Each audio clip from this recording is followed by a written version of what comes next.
তাই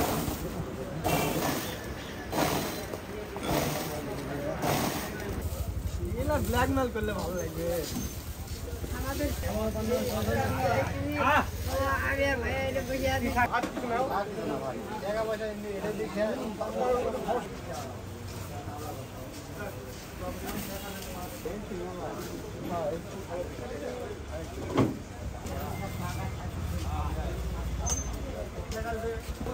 মান্নার কতটা পাওয়া লাগে?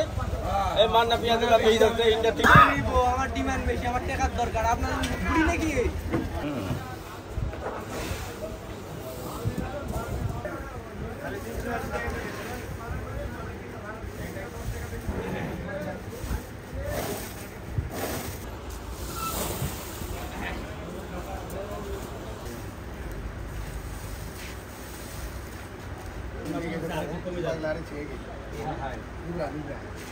পেঁয়াজের দাম তো বেশি, আগে কিনছিলাম যেতাম ওই দামই চলতেছে, একটু আমদানি হবে পেঁয়াজের দাম কমবে, বাজারে তো পাচ্ছি না।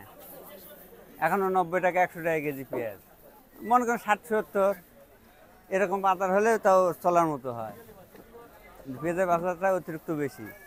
পেঁয়াজ বাজার কিনতে আসলাম, দেশি পেঁয়াজ হলো বর্তমানে 110 টাকা চাচ্ছে, ইন্ডিয়ান 90 টাকা। তেঁতুলে এরকম দাম যদি বেশি হয় তাহলে আমাদের গরিব মানুষের খাওয়া খুব সমস্যা, নেওয়া খুব সমস্যা। 1 কেজি পেঁয়াজ 100 টাকা কিনা, এটা চারটিখানি কথা না, আমাদের জন্য খুব সমস্যা। পেঁয়াজের দাম যদি কমে যেত আর আমাদের জন্য খুব ভালো হতো এবং জনগণ খায় আর মানে পাত যে একটা গরিব মানুষ 1 কেজি পেঁয়াজ কিনবে 100 টাকা দিয়ে, 2-3টা তরকারি দিলে শেষ। তাহলে আমরা কীভাবে খাবো পেঁয়াজ? পেঁয়াজ আপনার কিছুদিন, আপনার 5 থেকে 7 দিন আগে পেঁয়াজ বেচে আমরা 85 থেকে 90 টাকা কেজি, পাইকারি বেচে আপনার হলো 84 থেকে 85, আর খুচরা বেচে আপনার 90 টাকা কেজি। আবার আপনার হলো সরকার শুল্কটা কমায় দেওয়ার ফলে আমরা মনে করলাম যে পেঁয়াজের দামটা কিছুটা কমবে, কিন্তু এর ফলে কোনো পেঁয়াজের দাম কমার কোনো প্রভাব নাই।